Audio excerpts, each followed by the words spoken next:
제가 어릴 때 참 많이 불렀던 복음송 가운데 우물가의 여인처럼이라는 그 찬양이 있었습니다.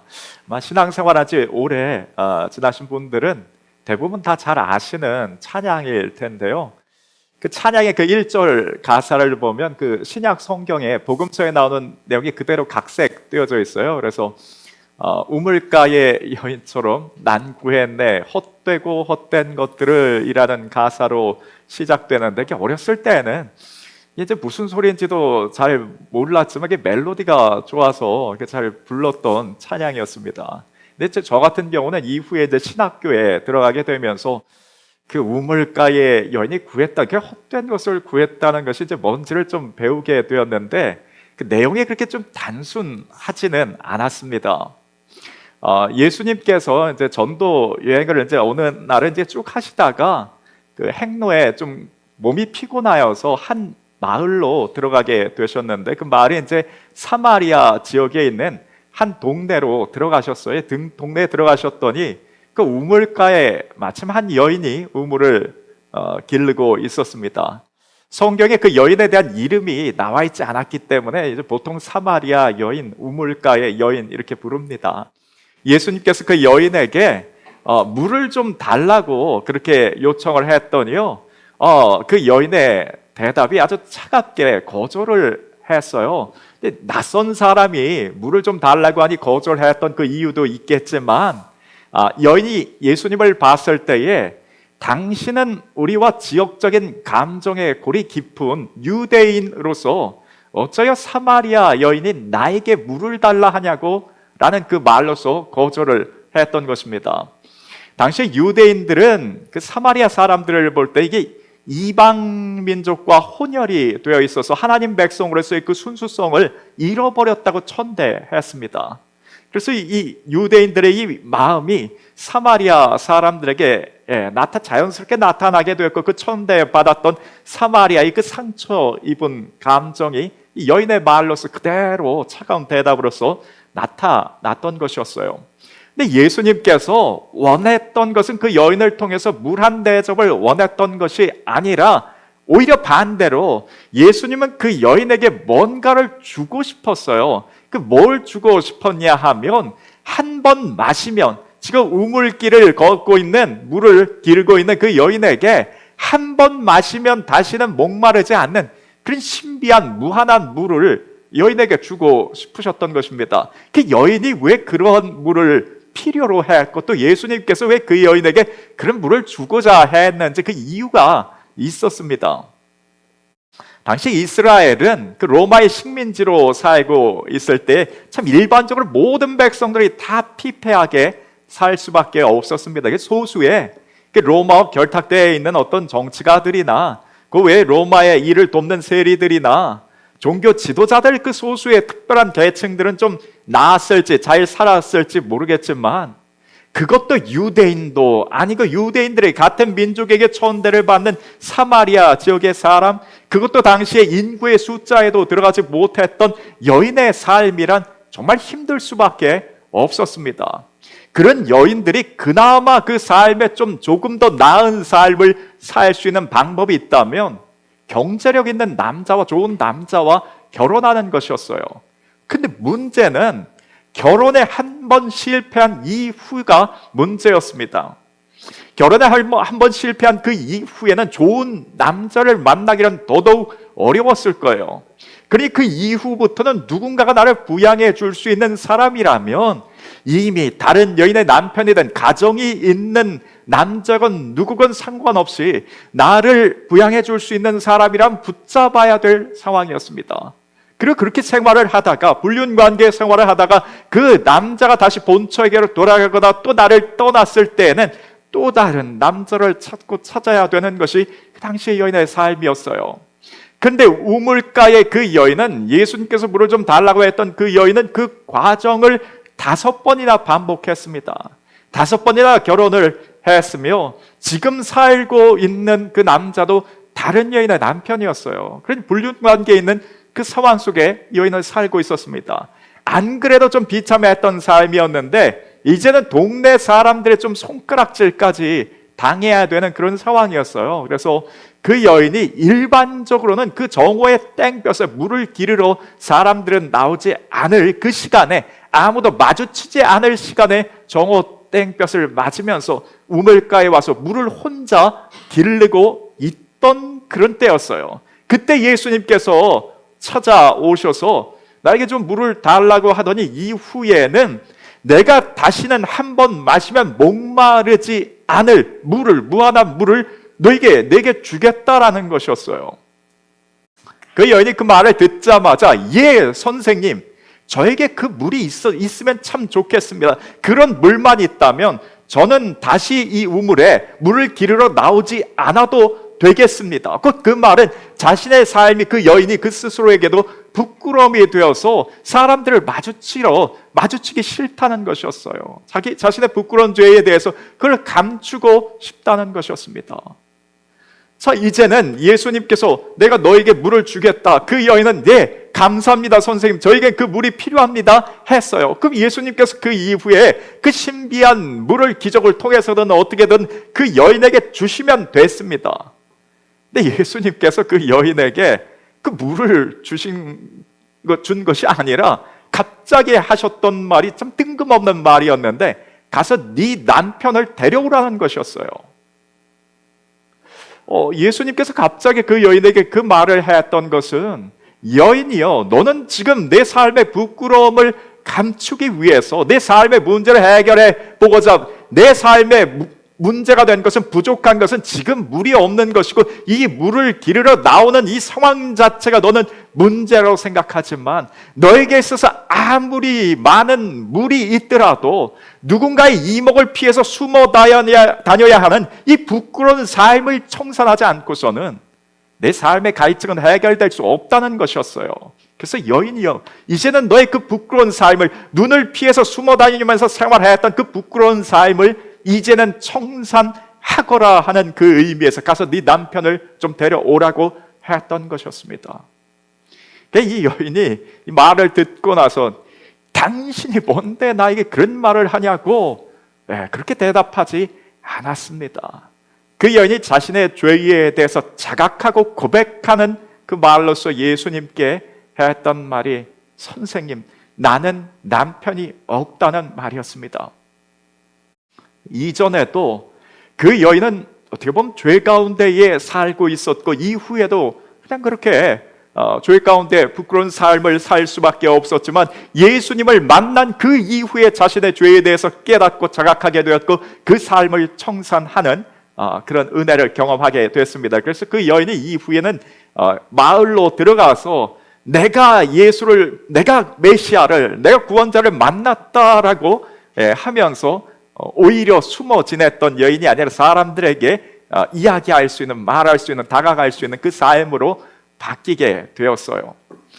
여인이 처음에 생각했던 내 삶의 문제의 해결은 물이었습니다. 물만 있으면 된다는 거였어요. 그런데 예수님께서, 하나님께서 해주기를 원하는 것은 그 삶의 근원적인 문제를 해결해 주길, 그걸 원하셨던 것입니다.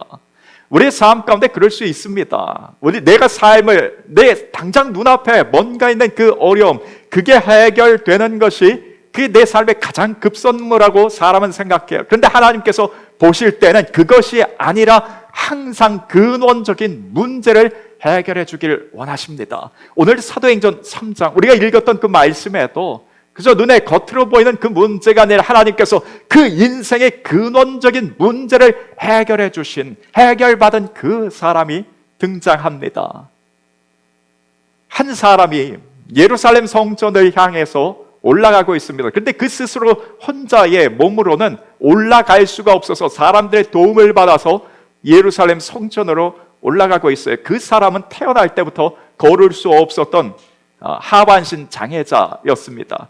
사람들의 도움을 입어서 성전으로 올라갔어요. 보통 성전으로 올라가는 그 이유와 목적이 있죠. 하나님 앞에 예배하기 위해서, 아니면 자신의 죄를 고백하며 짐승의 제사를 드리기 위해, 혹은 기도하기 위해, 그런 목적을 가지고 성전을 향해 갑니다. 그런데 이 사람은, 이 장애인은 그 목적이 아니었어요.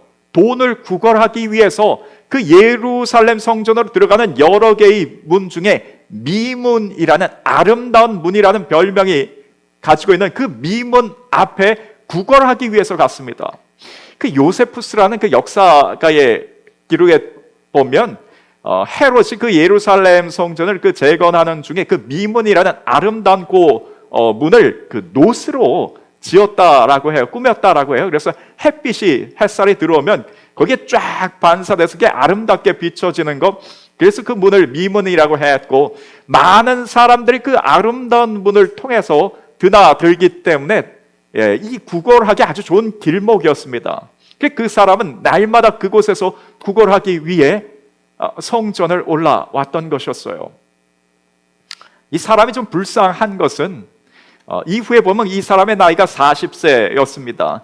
이 40세가 될 때는 한 번도 정상적인 삶을 걸어본 적이 없어요. 남들이 할 수 있는 것 한 번도 해보지 못한 상황에서 40년을 태어나면서부터 그렇게 생활했습니다. 더더욱 좀 슬픈 것은 이스라엘 백성이라면 누구나 다 하나님의 택한 백성의 선민이라고 해서 하나님을 예배할 수 있는 그런 특권을 가지고 하나님을 만나기, 예배 제사 드리기 위해서 성전을 그렇게 오갔는데, 이 사람은 매일같이 성전에 오가면서도 한 번도 하나님의 전에도 들어가지 못한 채 그 문 앞에서 구걸만 해야 했던 것입니다. 이 상황 가운데에 이 구걸하는 이 장애인 앞에 누가 나타나는가? 베드로와 요한이 그 앞을 지나치게 되었어요. 베드로와 요한은 기도하기 위해서 그 앞을 지나쳤는데, 그 앞을 지나치는 베드로와 요한에게 역시 이 사람이 했던 것은 돈을 구걸하는 것이었습니다. 이 사람에게 있어서 지금 현재 내 삶의 가장 큰 문제는 돈이 없다는 것이고, 오늘 하루 먹고 내일 또한 먹고 살 것을 걱정해야 되는 그 돈이었어요. 그래서 베드로와 요한을 통해서 그 얼마의 조금의 돈만 얻을 수 있다면 그것으로 문제는 해결되고 만족이라고 여겼습니다. 그런데 베드로와 요한의 시선으로 볼 때, 하나님께서 볼 때 이 사람의 문제 해결은 돈이 아니었어요. 걷는 것이었습니다. 걸을 수만 있다면, 근원적인 문제를 걸을 수 있는 그 문제만 해결된다면 구걸해야 되는 그 삶 자체를 청산할 수 있다는 거예요. 하나님께서 우리에게 해주시길 원하시는 부분이 바로 이 부분입니다. 우리는 보통 생각하기에 내 삶의 문제는 하나님께 우리가 구하는 문제 해결을 위해서 기도하는 것은, 하나님 나에게서 물이 필요합니다. 사마리아 우물가에 그 여인이 구했던 것처럼 하나님 나에게는 오늘 하루 먹을 물이 필요하며 오늘 하루에 구걸해야 될, 얻어야 될 그 돈이 필요합니다. 하지만 하나님께서 우리에게 해주길 원하는 것은 근원적인 문제 해결이에요. 아예 걸을 수만 있다면, 걷기만 할 수 있다면 그 상황, 그 삶 자체를 완전히 청산할 수 있다는 것입니다. 그리고 실제로 그날 이 사람은 하나님의 기적을 경험했고 그날 걸었습니다. 만약 우리가 읽었던 그 내용과 그 말씀이 당시의 성경 시대 안에서만 일어날 수 있는, 그저 그 가운데에 그 2000년 전에만 있었던 일이라면, 성경책 속 안에서만 일어나는 일이라면 우리가 이것을 보면서 기뻐할 이유가 없습니다. 그런데 이 말씀이 현재 우리에게 기쁨이 되고 위로가 되고 소망이 되는 것은, 그것은 그 당시에만 일어날 수 있는 일이 아니라 현재에도 우리 삶 가운데 하나님께서 역사하신다면 그 어떤 기적으로도 우리 삶 가운데 나타날 수 있다는, 근원적인 문제가 해결될 수 있다는 그 믿음 때문에 우리가 오늘도 이 말씀을 듣고 우리 이 말씀을 받으며 기뻐하고 감격하는 것이에요.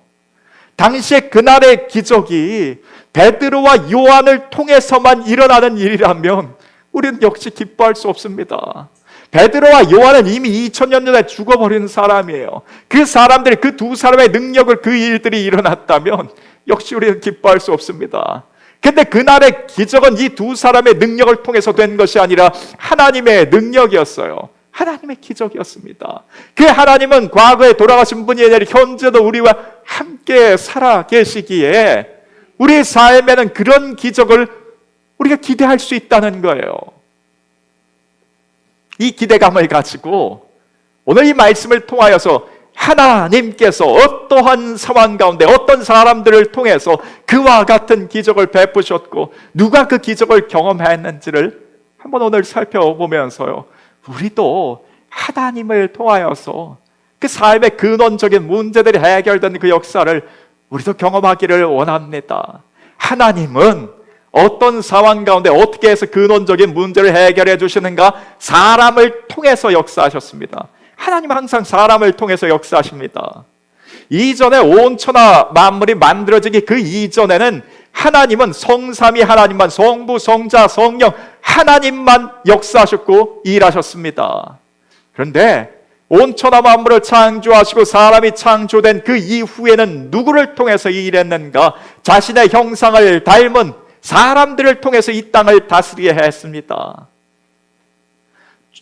출애굽하는 그 과정에서 애굽 땅에 10가지 재앙을 내리셨을 때 얼마든지 하나님께서 직접 그들에게 행하실 수 있었지만 하나님의 방법은 모세와 아론을 통해서였습니다.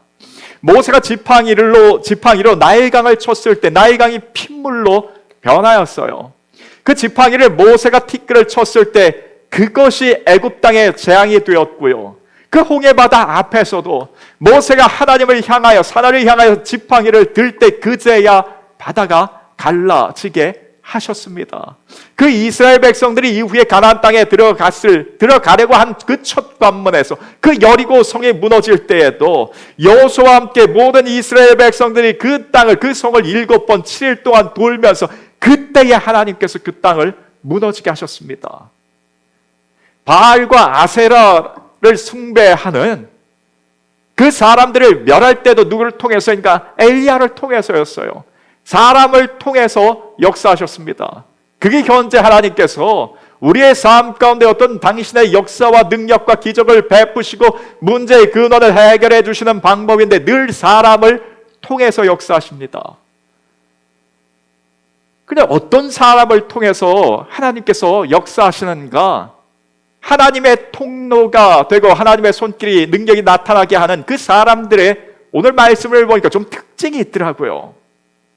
어떤 사람들을 통해서 하나님께서 일하시고 그들의 통로가 되었고 하나님께서 그들과 함께 동역자가 되고 일하셨는가 보았더니 오늘 1절 말씀에 다시 한번 보니까요. 같이 한번 읽겠습니다.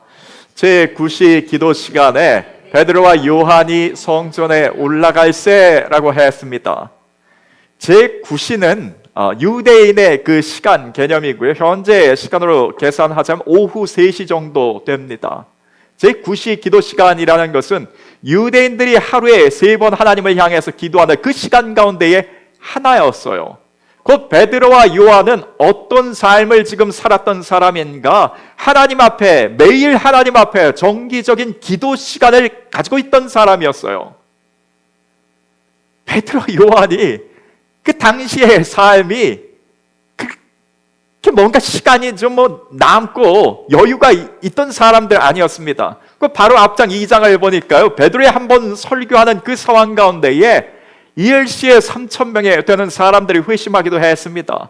아니 어디 가서 설교하면서 그 수많은 사람들이 늘 주목을 이끌고 있는 그 상황 가운데 사람들에게 복음을 전해야기도 했어야 되며 예수 그리스도를 알리면서 제자 훈련도 시켜야 됐으며 그 사람들이 이제 교회로 초대 교회라는 것이 첫 출발이 되었어요.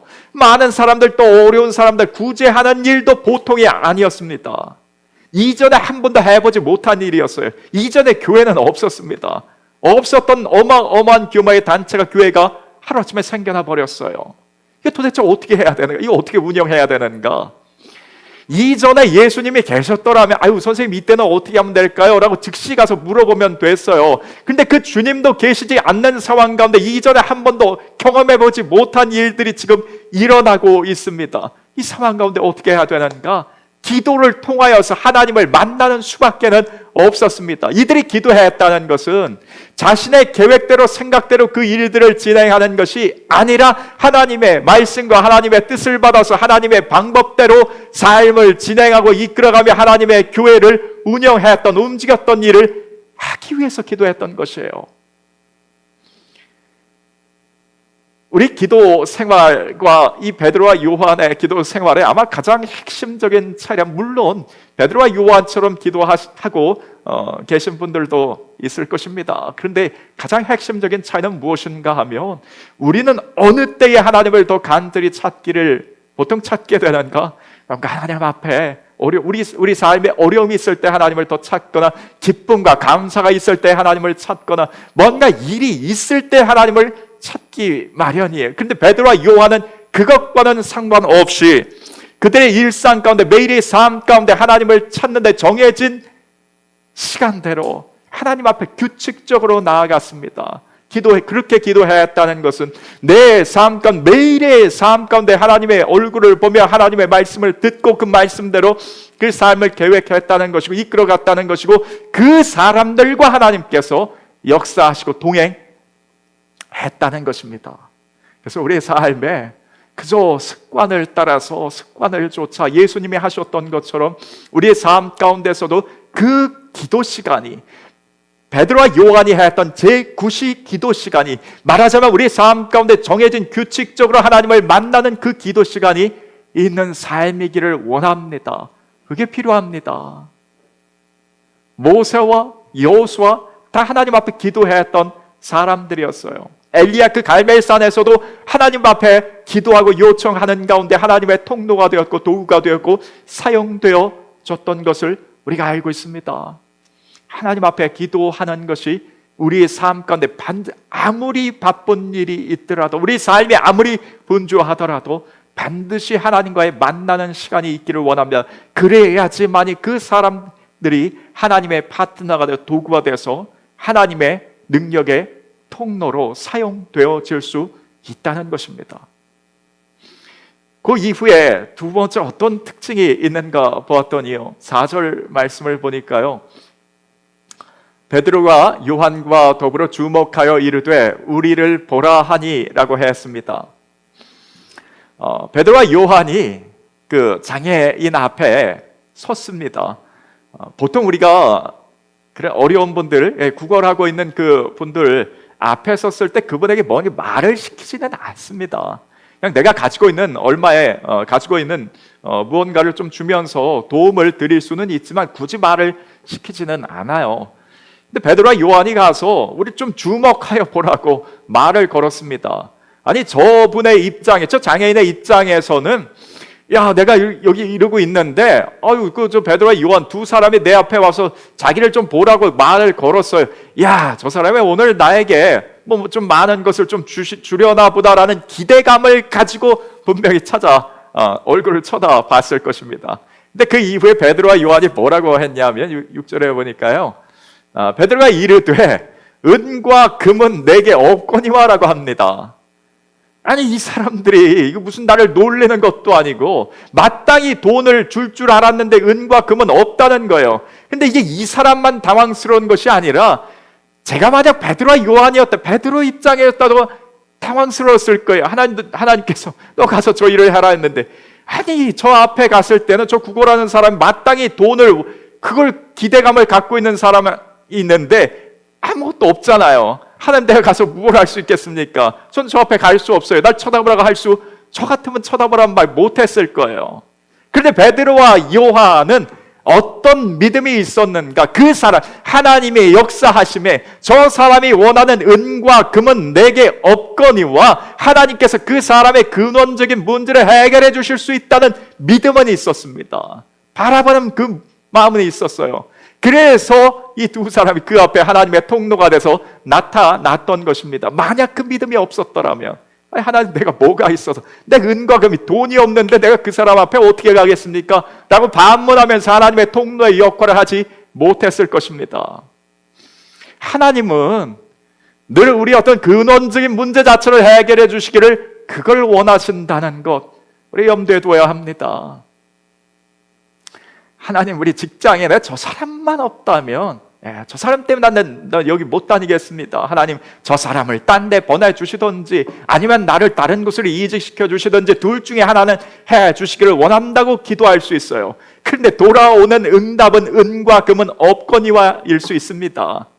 하나님께서 우리에게 들려주시는 응답은 네 마음을 넓게 하거라 라는 응답일 수 있어요. 네 마음 가운데는 그 열등감을 제거하거라, 네 마음 가운데는 분노를 다스리거라, 그게 우리에게 주시는 응답일 수 있습니다. 우리 근원적인 문제 해결이라면 우리 마음 가운데에 사랑의 마음을 주시며 우리 마음 가운데 인간관계를 잘 알 수 있는 지혜를 허락해 주시는 것이 근원적인 해결일 것입니다. 어디 있어든지 어떤 사람을 만나든지 그 가운데 그리스도인으로서 대처할 수 있게 할 수 있는 것, 우리에게 근원적인 해결이 될 것이에요. 하나님, 내게 있는 이 문제를 하나님 어떻게 좀 해주시옵소서. 해달라고. 해달라는 그 문제의 크기 한 5kg 정도 되는 크기라고 했을 때에 기도한 이후에 하나님께서 응답은 해주셨어요. 그런데 문제는 5kg이게 그 문제가 그대로 있습니다. 은과 금은 없거니와요. 그런데 이후에 달라진 것이 있다면 하나님께서 나에게 있어서 힘을 주셨는데 10kg도 넉넉히 들 수 있는 그 힘을 주신다면 그건 문제의 근원적인 해결이 됩니다. 어떤 것을 만나더라도 상관없다는 거예요. 나는 이미 그것을 2배의 무게를 감당할 수 있는 그 힘을 주셨기 때문에, 받았기 때문에 그렇습니다. 그게 하나님이십니다. 그래서 그런 하나님에 대한 그 믿음이 우리 가운데 있어야 하나님의 통로 역할을 행할 수 있어요. 우리 어떤 눈에 보이는 그런 미봉책 같은 그런 해결점이 아니라 하나님께서는 우리 근원적인 문제 해결해 주실 수 있다는 믿음이 있기를 원합니다. 그 믿음으로 하나님을 바라볼 수 있기를 원합니다. 그리고 세 번째로 하나님께서 어떤 사람과 일하셨는가 보았더니 조금 더 우리 읽었던 4절 말씀에 베드로와 요한이 더불어 함께였어요. 하나님께서는 한 사람을 통해서가 아니라 더불어 함께 일할 수 있는 사람과 역사를 일으켜 주십니다. 왜냐하면 우리는 그리스도 안에서 한 몸을 이루고 있다라고 해서요. 그래서 누군가는 각각의 역할이 다른데 베드로가 왼손의 역할로 하나님께서 그를 통로로 도구로 사용하신다면 요한 같은 경우는 오른손의 역할입니다. 그러면 베드로에 있어서 하나님께서 베드로를 사용하시려면 베드로가 왼손의 역할을 감당할 때 오른손과 조화를 이룰 줄 알며 또한 다리와 발과도 호흡을 맞출 줄 알아야 사용할 수 있어요. 그래서 하나님께서 어떤 사람을 사용하는가? 혼자 독불장군처럼 일하는 사람이 더불어 함께 할 줄 아는 사람과 하나님께서 일하시고 역사하십니다. 이 더불어 함께 일할 줄 아는 사람 가운데에 또 어떤 특징이 있는가? 끝으로 한번 6절 하반절에 보니까요. 같이 한번 읽겠습니다. 내게 있는 이것을 내게 주노니 나사렛 예수 그리스도의 이름으로 일어나 걸으라 라고 했습니다. 베드로와 요한 안에 무엇이 있었는가? 예수님이 계셨습니다. 우리 안에, 사람은 결국 그 안에 있는 것이 나오기 마련이에요. 그 안에 있는 것이 나옵니다.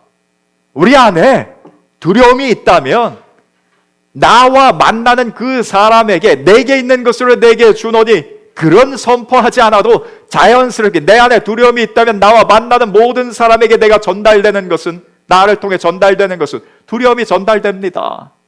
내 안에 어떤 원망과 분노가 있습니까? 굳이 내게 있는 것을 내게 주노니 선포하지 않아도 자연스럽게 30분만 나와 함께 있더라도 그 사람에게 전해지는 것은 그 원망스러움과 불편한 마음이 그대로 전달된다는 거예요. 내게 사랑이 가득합니까? 그러면 그 사람이 나와 만나는 그 시간, 그 이후로 전해지는 것은 따뜻한 마음이 전해질 것이고, 내 안에 기쁨이 가득하다면 나를 통해 주위 사람들에게 내가 의도하지 않아도 그 기쁨이 자연스럽게 전해질 것입니다. 베드로와 요한에게는 무엇이 있는가? 그 안에 예수 그리스도가 계셨습니다. 나를 구원해 주신 예수 그리스도, 전능하신 그 예수 그리스도가 그 사람 가운데 계셨고, 자연스럽게 그들을 통해서 나타나는 것은 전능하신 예수가 나타나셨어요. 사람은 그 안에 있는 것이 나오기 마련입니다. 그래서 우리가 하나님의 통로로 사용되어지고자 할 때에 우리 안에 전능하신 그분이, 전능하신 하나님이, 사랑의 예수 그리스도가 우리 가운데 가득할 수 있기를 원합니다. 내게 있는 것으로 내게 주노니 나사렛 예수 그리스도의 이름으로 전해지고, 전능하신 예수 그리스도는, 내게 있는 예수 그리스도는 전능하시기에 그 전능하신 예수 그리스도가 밖으로 나타났던 것이, 그래서 그날의 기적이 일어났습니다. 우리 가운데 그 은혜가 있기를, 나를 통하여서 하나님의 역사들이 나타나기를, 그 통로가 되기를 원하면 내가 그 역사를 경험할 수 있기를 원합니다. 그러기 위해서 하나님께서 어떤 사람을 통하여서 역사하셨는가? 기도 시간이 있는 사람들이었습니다. 그래서 이번 한 주간부터, 당장 오늘부터 내일부터 따로 기도 시간, 하루에 기도 시간을 갖지 못하셨던 분들은 마음 가운데 다시 한번 그 시간을 한번 정해 보실 수 있기를 원합니다. 베드로, 요한이 그 분주한, 그 바쁜, 참 눈코 뜰 새 없는 그 상황 속에서도 그 시간에 하나님 앞에 나아갔던 것은, 그러지 않고서는 내가 하나님의 일들을, 뜻들을 제대로 감당할 수 없기에 그들이 기도했고, 하나님은 그들을 통하여서 역사하셨습니다. 그리고 늘 우리 가운데에 그 하나님에 대한 믿음이 있기를, 하나님은 언제든 근원적인 은과 금은, 당시의 상황 가운데 은과 금은 없을지라도, 당장 뭔가가 해결되는 것 같이는 해결점은 내게 없을지라도 늘 믿음이 있기를 원합니다. 하나님은 그 어느 때에도 우리를 통하여서 근원적인 문제 해결해 주실 수 있습니다. 그리고 항상 우리 가운데 더불어가 가능한 우리이기를 원합니다. 나 홀로가 아니라 더불어 함께하는 것이 익숙한 사람들이기를, 우리의 자녀들이 그와 같기를 원하며, 우리 안에, 끝으로 우리 안에 예수 그리스도가 충만하여서 자연스럽게 그 예수 그리스도가 우리의 삶을 통하여 드러나며 나타나기를 소원합니다. 오늘 주신 말씀을 가지고 우리 같이 한번 기도할 텐데요.